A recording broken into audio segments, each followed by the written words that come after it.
Genial.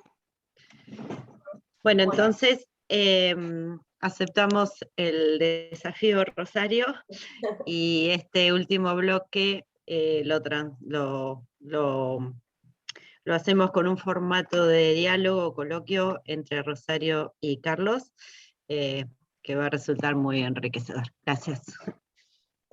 Sí, fundamental, porque aparte Carlos es un gran consumista de cultura y conoce muy bien los espacios en los que voy a hablar. La Secretaría de Cultura cuenta con 5 museos y un centro cultural que es Villa Victoria. Para empezar a hablar de los museos, tienen una realidad muy particular cada uno. Como características generales, que 5 de ellos, menos el Museo de Ciencias Naturales, son casas históricas. Son casas con valor patrimonial y con mucho valor histórico, lo que complejiza bastante todo lo que tenga que ver con accesibilidad, porque no son espacios pensados para ser utilizados como espacios culturales.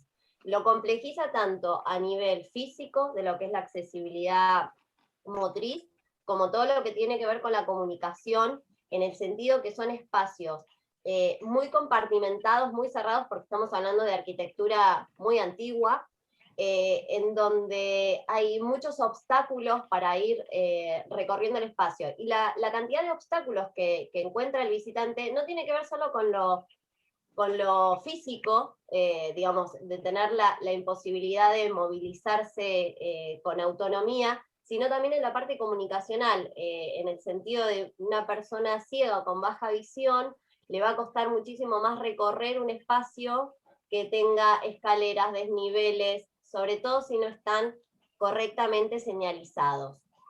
En rasgos generales, y pasa lo mismo como contó Mónica y como contó Romina, cuando uno de los empleados se tiene que enfrentar a una situación en donde una persona con discapacidad no puede acceder o no puede recorrer autónomamente, es el propio empleado o el propio personal el que tiene que salvar esa distancia. Pero se generan 2 cuestiones. Uno que es que muchas veces, aunque uno ponga la mejor voluntad como empleado, se ve imposibilitado de poder resolver situaciones o por falta de conocimiento o por falta de herramientas. ¿Sí? Rosario, sí, permitime hacer una lectura semiótica de esto que estás diciendo. Perfecto. Si los espacios culturales son espacios cerrados o se están usando casas históricas que son muy complicadas de recorrer, lo que me está comunicando ese espacio es que la cultura no es para todos. Y eso es independiente de lo que se le pase a quien toma las decisiones. Evidentemente, siempre se comunica. Un espacio inaccesible dedicado a la cultura nosotros seleccionamos quiénes entran y quiénes quedan afuera. Hay una cláusula acá que habla cómo te autopercibís o cómo uno se autopercibe. Bueno, Mabel, yo me voy a permitir discutir esa cláusula, porque me parece que en el terreno de las ciencias tenemos que intentar objetivar. Y el dato objetivo es que un espacio dedicado a la cultura ciudadana, que debería ser un ágora, y que está lleno de barreras, per se está seleccionando quién queda adentro y quién queda afuera. Lo mismo ocurre con las barreras informativas. Sí, por esto que yo le decía a Romina, fíjense que con una simple lista de difusión en WhatsApp se soluciona gran parte de los problemas. Si esto no se hace, no estoy hablando de mala voluntad, es algo mucho más grave todavía, es que nadie se le cruzó por la cabeza, lo que quiere decir que directamente estamos fuera de la cosmovisión. Es decir, si hubiera mala voluntad, casi sería mejor, porque uno podría pelear contra esa mala fe. Dicho esto en sentido metafórico, la verdad que yo no estoy haciendo una apología de la mala voluntad. Quiero decir, el que tiene mala voluntad hacia un sector, por lo menos lo está reconociendo. Acá ni siquiera eso. Entonces, me parece que es importante marcar esa contradicción del espacio cultural como algo cerrado, sobre todo en un Estado que se dice democrático, en un sistema republicano de gobierno, ¿no? Y como contrapartida quiero marcar acá, y ya te paso la pelota de vuelta, Rosario, cuando se construye la biblioteca parlante, que aprovecho a decir que la municipalidad no puso un mango en el edificio original, eso lo hizo la Asociación Amigos de todas las bibliotecas, se hizo en una plaza, en el centro de una plaza, pensando justamente en aislar, en aquel momento se grababa en cintas y en cassette, en tratar de estar lo más alejado de las calles, de los focos de ruido, hasta donde se pudiera, y se hizo una señalización que es deficiente, por supuesto, pero esta señalización tampoco la hizo la municipalidad. La hizo la asociación civil, Amigos de la Biblioteca Parlante. Lo que quiero decir, hubo una voluntad política del Estado. Cuando se crea la Biblioteca Parlante, surge por iniciativa de Sonia de Francisco, que era la jefa de División Bibliotecas Barriales, era funcionaria municipal. Sonia era muy joven, tenía creo que 35 años.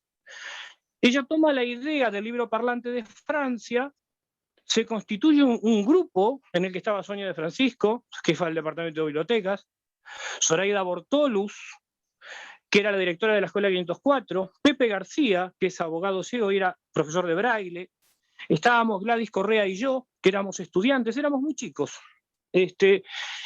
Entonces ahí hubo una cuestión de protagonismo de la discapacidad de movida, ¿sí? Y se hace el contacto, por supuesto, estaba Mimosa Ruberto también, en la parte de la Asociación Amigos de todas las bibliotecas. Bueno, y ese edificio inicialmente se hace ahí, en la Plaza Peralta Ramos.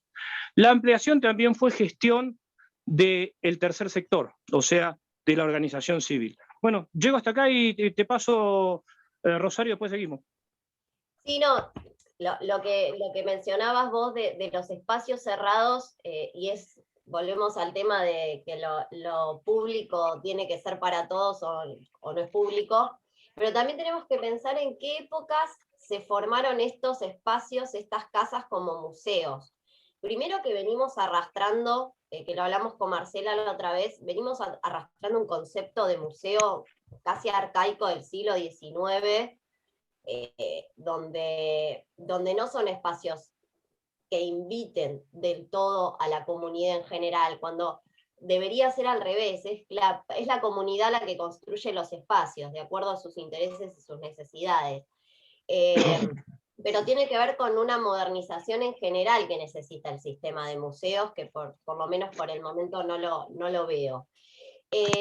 Voy a mencionar cuestiones que para mí son fundamentales y que más allá de las diferencias en la temática y en la estructura de cada museo son cosas que faltan a nivel comunicacional.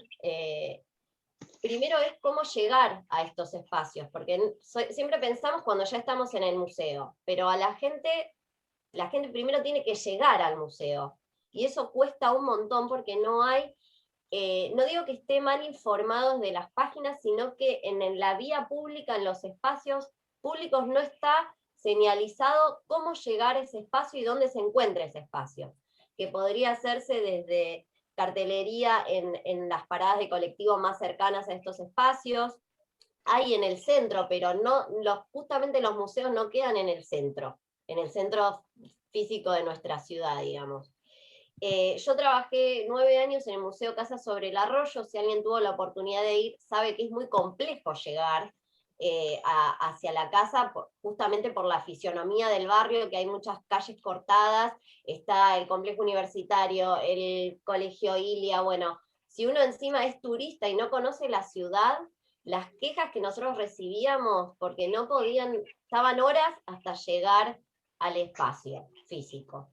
Después falta lo que es justamente el área de bienvenida, ¿sí? Desde el equipamiento hasta la información general, o sea, no hay directorios en los cuales se informe qué espacios se encuentran en el edificio y cómo llegar a cada uno de esos espacios. No se encuentra el directorio general en el área de bienvenida porque muy pocos de los espacios tienen definida una real área de bienvenida, que es fundamental para recepcionar al público y de ahí dirigirlo. sea para hacer una recorrida por el espacio o para hacer las distintas actividades que ofrece el museo. Tampoco hay subdirectorios cerca de escaleras o ascensores, ni hablemos que un solo museo cuenta con ascensor, que es el Museo de Ciencias Naturales y que fue instalado hace poco. Con Nora estamos bregando porque pongan uno en el Castañino, pero bueno, ese es otro tema. No hay esto que les digo de subdirectorios que ayuden a las personas a recorrer el espacio de forma autónoma, porque al ser tan complicados estos espacios necesitas una orientación por tramos, ¿sí? Que te vaya indicando cómo ir recorriéndola. Obviamente esta información que no existe en tinta, no existe en cartelería, tampoco está en braille, tampoco está en ningún otro formato. Que eso sería importantísimo poder ir desarrollándolo porque no es algo tan costoso económicamente. Obviamente tampoco hay señalizaciones correctas, no todos los espacios tienen baños para personas con discapacidad, pero los que los tienen tampoco los tienen bien señalizados. O sea que un espacio sin señalizar es como si no existiera directamente. Además, falta todo lo que tiene que ver con informática. Perdón, Rosario, que quiero meter un bocadito. Hay otro problema con los baños para personas con discapacidad. Los terminan usando de depósitos. Y a veces vas a algún lugar y te encontrás con que está lleno de cartones, de montones de termina pasando eso. Entonces, esto también hay que marcarlo, ¿no? Lo que dice Rosario es cierto, falta... No hay un sector de bienvenida, que eso es muy importante. Yo creo que lo que no hay es, como bien lo marcaba Peter Drucker, yo sigo mucho a Peter Drucker, lo que no hay es un protocolo de atención en general, y si lo hay, se lo desconoce. Porque hay pautas necesarias a seguir, ¿verdad? En cuanto a otra cosa que, bueno, no hace ahora por ahí a la parte de gestión cultural, pero una cosa que a mí como persona con discapacidad me alarma es la falta de protocolos de evacuación. Iba a decir lo mismo. Es la falta de elementos que te permitan una vía rápida, y es más, lo hemos hablado con Rosario en muchos lugares, en varios lugares por lo menos, que por ejemplo, donde entran personas con discapacidad, deberían, en caso de incendio, activarse extinguidores automáticos, como por ejemplo en las clínicas. O sea, acá necesitamos que pase un cromañón y que mueran varios discas para que se tome conciencia. Es durísimo decirlo así, pero no deja de ser una realidad. Y en cuanto a lo de... hay un viejo debate que tienen los arquitectos, yo no sé si está acá Nora, que es que no se puede tocar determinado bien, hacerle alguna adaptación, algo accesible. Bueno, eso está en discusión. La verdad que está en discusión. Me acuerdo cuando una vez hubo un debate acá con la gente de la catedral, porque decían no se puede tocar las escaleras y demás, pero qué mejor dentro de 1000 años, cuando los arqueólogos de las ciudades vean el avance social y digan, ven, estas adaptaciones corresponden a una mayor toma de conciencia de esta civilización. Entonces, esa visión retardataria, esa visión arcaica, esa visión conservadora y, si se quiere, reaccionaria y también cómoda, es con la que hay que terminar. Porque está bien preservar el patrimonio, pero si hay que adaptar, se adapta. Y qué mejor que eso sea un ejemplo de progreso hacia el futuro, respetando lo que hay, pero que a su vez sea para todos. Después, te dejo, Rosario, después cierro con lo de la biblioteca parlante, yo, la parte mía. ¿Puedo decir algo? Sí, estuve escuchando hace poquito una conferencia de un catalán, y justamente el pasado solamente va a tener sentido cuando pueda ser útil para el futuro.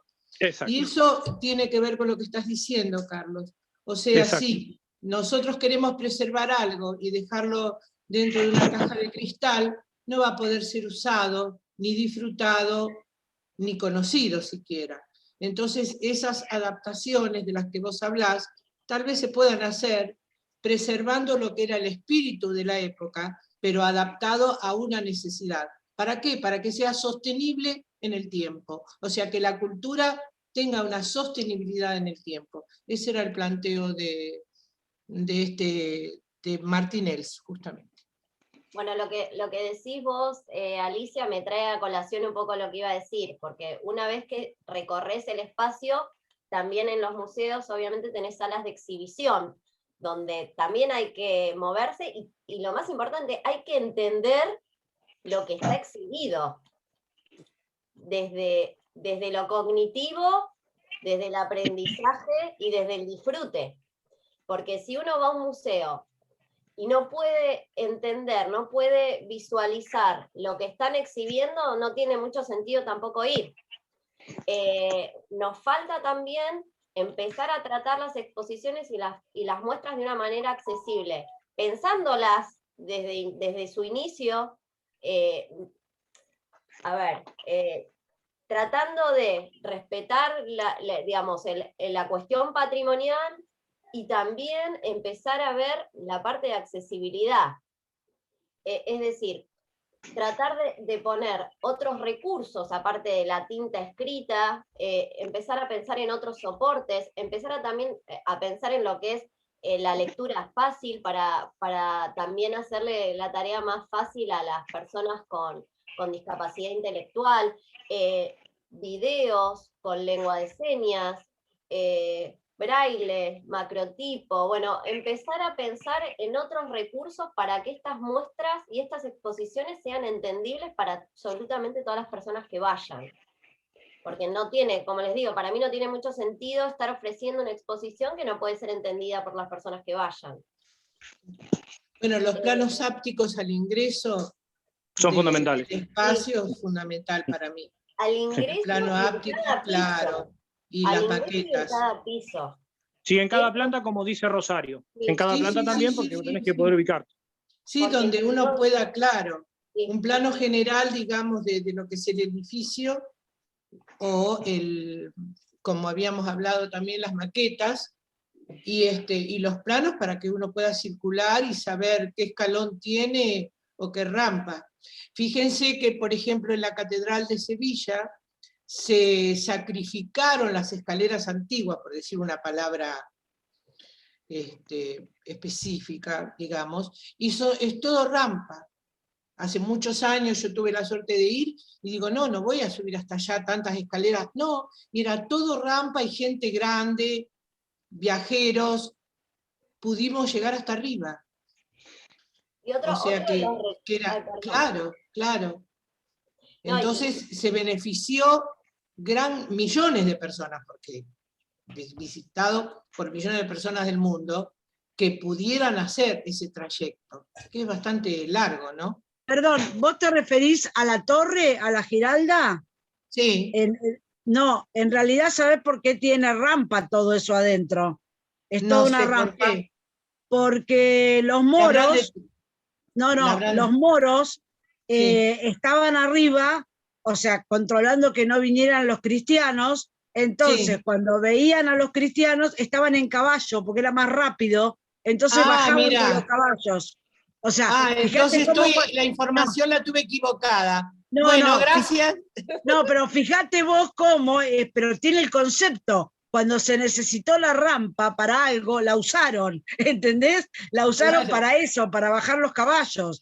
Claro, sí, porque estaban a caballo arriba y bajaban muchísimo más rápido que si una persona bajaba caminando para avisar que venían los cristianos. Mirá vos. Bueno, Nora, acá gracias. Acá hay algo muy cercano, que es el museo Fangio. Yo me acuerdo cuando fui al Museo Fangio, vos entrás y vas caminando, vas girando, y eso no fue pensado para gente con discapacidad. No, eso fue pensado los autos. Una pista de carrera en los autos, y la verdad que una persona en silla de ruedas recorre todos los niveles y todos los anaqueles del Museo Fangio. Entonces, la arquitectura, el diseño, el diseño universal es una cosa que existió mucho antes de la cuestión de la Convención de los Derechos de las Personas con Discapacidad. Cuando hizo falta, acá por el ejemplo que vos contabas, Alicia, que vos explicabas el origen, Nora, cuando hizo falta fue universal. Claro. Pero es que no fue universal, porque no fue pensando en todo, fue otra vez funcional específicamente para alguien, ¿entendés? Sí, está bien, pero fue, la consecuencia... No, pero lo que sí se define de eso, que es posible hacerlo, ¿entendés? Claro. Que vos podés generarlo, pero siempre fue en función de alguien, ¿sí? De los autos, de los caballos, ¿sí? Fíjate, pero que en realidad es posible la arquitectura de cualquier tiempo del que estemos hablando, sin escaleras y con rampas, por ejemplo. Eso yo lo que quiero decir es lo siguiente. Yo trato de salirme del marco subjetivo, siempre. Sí. O sea, es algo que aprendí hace mucho. Por eso no me gusta lo de la autopercepción, no me gusta... Porque yo me puedo autopercibir como persona con vista y entonces ir a pelear que me den el registro de manejar. Por poner un ejemplo absurdo, ¿no? Yo creo que hay que tratar de objetivar. Digo, a ver, seguramente que es funcional, Nora, yo en eso no me voy a meter, yo no soy arquitecto, pero lo que digo que la consecuencia objetiva es que es de acceso universal. Sí, por lo menos para o sea, bueno, pero está perfecto lo que vos decís. Lástima que no fue el objetivo de los tipos. Lo que importa, ¿sabés qué, Carlos? Que se puede. Eso es lo que está mostrando. Se puede. Lo que pasa es que hoy sí tenemos gente cuyo objetivo es la accesibilidad universal, pero en general diseñan para los motores. O sea, hoy se habla mucho y se diseña complicadamente, salvo, bueno, vos que venís peleando en la universidad, la cátedra de accesibilidad y todo eso, pero después, digamos, es como que, y todo el panel que está acá, ¿no? Pero bueno, digo dos cosas sobre la biblioteca parlante, así no le robo tiempo a Rosario. El objetivo cuando surge la biblioteca y que tiene que ver con la accesibilidad, primero es que nosotros teníamos en claro que la misión de toda biblioteca es garantizar el acceso a la información. O sea, ya ahí estábamos hablando de accesibilidad. Sí. Entonces, para garantizar el acceso a la información, ¿por qué no se hizo en una biblioteca común? Podrían preguntar. Bueno, es que responde a esta época histórica en la que no nos daban mucha bola. Y entonces surgió, tomando el ejemplo del libro parlante de Francia y de Buenos Aires, hacer un libro parlante acá en Mar del Plata, una biblioteca parlante. Ahora fíjense esto. El libro parlante de Buenos Aires dependía del Ministerio de Bienestar Social, modelo médico hegemónico. La biblioteca parlante de Mar del Plata dependía del sistema de bibliotecas. Acá ya teníamos una mentalidad mucho más avanzada. Y que a su vez dependía de la Subsecretaría de Cultura, ¿no? Entonces, no es un dato menor saber de dónde dependía cada una de las cosas. Cuando se crea la biblioteca, se crea un registro de lectores voluntarios, que Alicia Prosperi fue lectora nuestra también. Y Alicia va a dar fe de lo que voy a contar ahora. Cuando alguien se acercaba para grabar, le tomábamos una prueba de lectura y teníamos una entrevista. Esa entrevista a veces podía ser un poco ríspida, porque yo lo primero que le decía a cada persona que entrevistaba, que el lector voluntario, antes de ser voluntario, tiene que ser lector. Si quería colaborar, pero no estaba aficionado a la lectura o no tenía la lectura como hábito, mejor que no se ofrezca como lector voluntario. ¿Por qué motivo? Porque un libro mal grabado es exactamente lo mismo que para ustedes un libro mal impreso. Y la igualdad es un hecho, es un dato, otro dato objetivo. Así como ustedes no pueden leer un libro con errores de concepto, nosotros tampoco podemos escucharlo con errores de concepto. Ahora voy a hablar como empleado municipal. Perdón, te hago una acotación. A mí me tocó escuchar, ahora que no puedo leer, estaba escuchando una novela o unos cuentos grabados por una persona que le daba un énfasis, desde mi punto de vista, totalmente equivocado, entonces lo dejé. Estoy de acuerdo. No me respondía a lo que el texto venía. Bueno, su énfasis a propósito. Estoy de acuerdo con lo que vos decís. Estoy de acuerdo con lo que vos decís, Alicia. Ahora, yo les quiero contar lo que me pasó a mí siendo bibliotecario profesional, cuando en el registro de lectores voluntarios, obviamente quien se sometía a la prueba, someter entre comillas, porque la gente lo hacía voluntariamente, era aceptada o rechazada. Hubo gente que se fue a quejar a Pichi Benítez, cuando estaba al frente del sistema de bibliotecas, diciendo yo fui a ofrecerme voluntariamente y me dijeron que no. Y entonces a mí me pusieron entre la espada y la pared diciendo, che, no se puede rechazar a alguien que se ofrece. Le digo, sí, pero aceptar a troche y moche es poner en crisis el sistema. Y yo como empleado tengo la obligación de garantizar el acceso a la información de las personas que van a usar el servicio. Después, lamentablemente, con Pichi hubo un entendimiento, pero después cambió la gestión y vino la directiva. Está claro que yo nunca fui encargado de la biblioteca, había otra persona encargada, pero, digamos, por ser una persona ciega y además bibliotecario, las pruebas por ahí las tomaba yo en su momento, ¿no? Después vino la directiva de que no había que rechazar a la gente. Es más, a más de una persona se le dijo, cuando venía a grabar a la biblioteca, dice, no, yo la verdad que vine acá porque para mí es una forma de terapia. Estamos mal. Vaya al psicólogo. Si yo tengo un problema emocional, no voy a ver a un bibliotecario, voy a un psicólogo, a un psiquiatra, donde sea. Esto se los tengo que contar porque a mí me costó muchísimos dolores de cabeza. Yo le decía, bueno, mirá, la verdad es que yo no te aconsejo que vengas acá a resolver un problema emocional. Si tu lectura está bien, bárbaro. Si no, te diría que vayas también a donde corresponde y que vengas acá también. Ahora vamos a cuestiones, efectos prácticos. Esto que dice Alicia tiene que ver con esa segunda etapa que vivió la biblioteca donde no se podía rechazar a nadie. A mí me pasó en la facultad rendir mal 2 materias. Pero no por ser mal estudiante, sino por haber fijado conceptos equivocados. Es más, en la cátedra, como yo soy medio jetón, y Nora lo sabe porque me conoce hace muchísimos años, le discutía... Pero con fundamento, con fundamento. Claro, encima yo le decía a la cátedra, sí, pero miren que Soler, un autor de derecho, Soler dice tal cosa. No, no lo dice Soler. Y yo se lo discutía a muerte. Y es verdad, Soler no lo decía. Eso lo decía la persona que había grabado el libro de Soler. A mí eso me costó perder 1 año, porque no pude abrir las correlatividades. ¿Se entiende la responsabilidad que implica esto? Lamentablemente, durante ese periodo, la gente que iba a grabar, que no quedaba seleccionada, ante el comentario debía ser incorporada. Y yo agradezco que Alicia cuente esto, porque contra esto es con lo que tantas veces hemos tenido que luchar. Sí, a mí me tocó también grabar unos manuales. Como era docente de grado, entonces me convocaron para grabar un par de manuales de 4º o 5º grado, no recuerdo bien de cuál o 6º.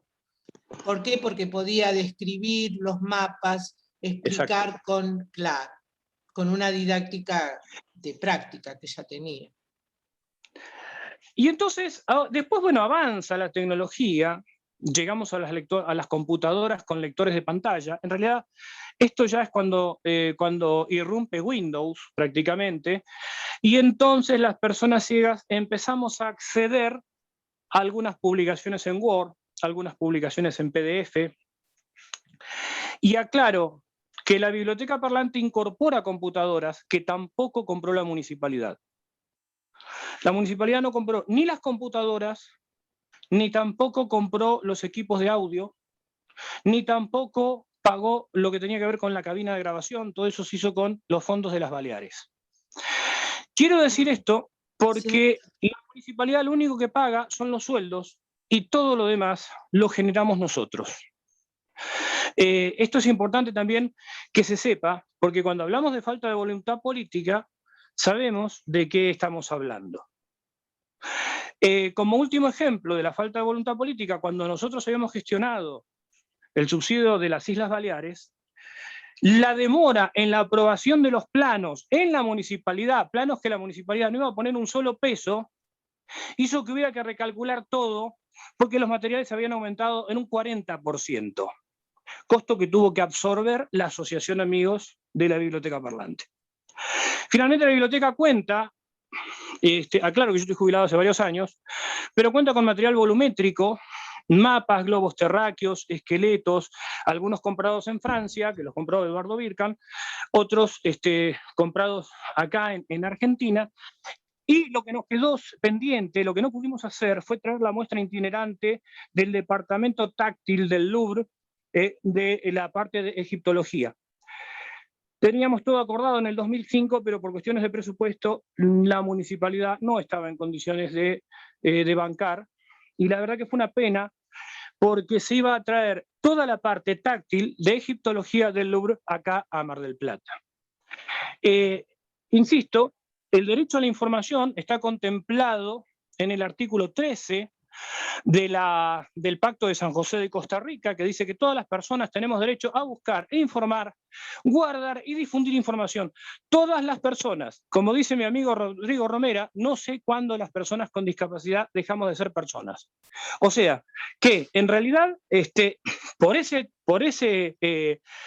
artículo, por el artículo 14 de la Constitución, que tenemos derecho a la educación y a la cultura, más todo el plexo de valores de la Convención Internacional de los Derechos de las Personas con Discapacidad.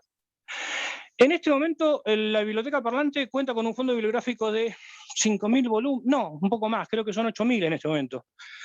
Y a lo mejor sería importante más adelante que hablen con alguien que está activo, si bien yo estoy en contacto porque formo parte de la Asociación Amigos de la Biblioteca Parlante, pero hay un problema grave también que hay que explicar, que es la falta de capacitación de quienes integran las juntas evaluadoras para evaluarnos cuando tenemos que, o peleamos un ascenso.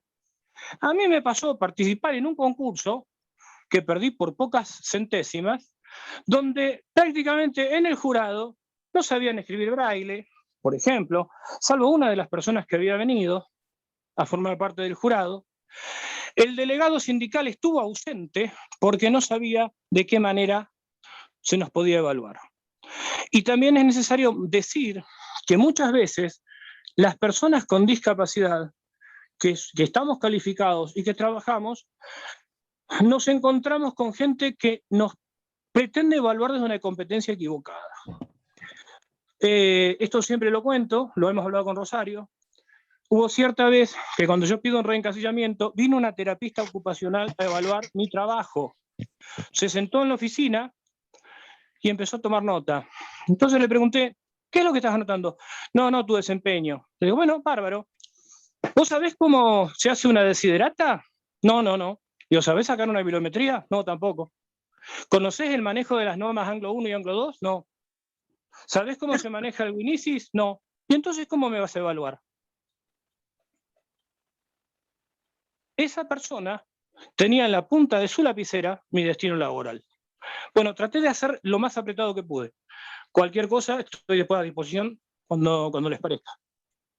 Quedan 2 minutos para ir cerrando, porque después ya vamos a cortar este Zoom. Carlos y yo estamos en el equipo técnico, así que nos pueden hacer preguntas después de última, si les quedó algo en el tintero. Yo digo 2 cositas más que me quedaron pendientes, que tienen que ver con lo de las muestras y las exhibiciones, y trae también un poco a colación la experiencia de Carlos. Sería fundamental que pudiéramos tener maquetas volumétricas, o sea, maquetas arquitectónicas de los espacios, sobre todo en los 5 museos que tienen importancia arquitectónica e histórica, justamente para que cualquier persona pueda entender qué espacio está recorriendo, digamos, la cáscara del espacio que está recorriendo, y también sería fundamental poder incorporar réplicas o reproducciones táctiles de ciertos objetos de las muestras, ¿sí? Sobre todo esos objetos que por una cuestión patrimonial y de preservación no pueden tocarse, que se realicen estaciones de experiencia táctil de esos objetos para que las personas ciegas o de baja visión puedan comprender qué es lo que se está mostrando. Otra cosa que dijo Carlos es que no hay protocolos de evacuación en ningún lado. O sea, no están desarrollados directamente, no es que existen y no están señalizados o establecidos públicamente, no tienen directamente, ninguno. O sea, no pasó una desgracia de casualidad. Pero bueno, eso tampoco es responsabilidad directa de los empleados mismos de los espacios, sino que tienen que intervenir otras áreas de la municipalidad, como el área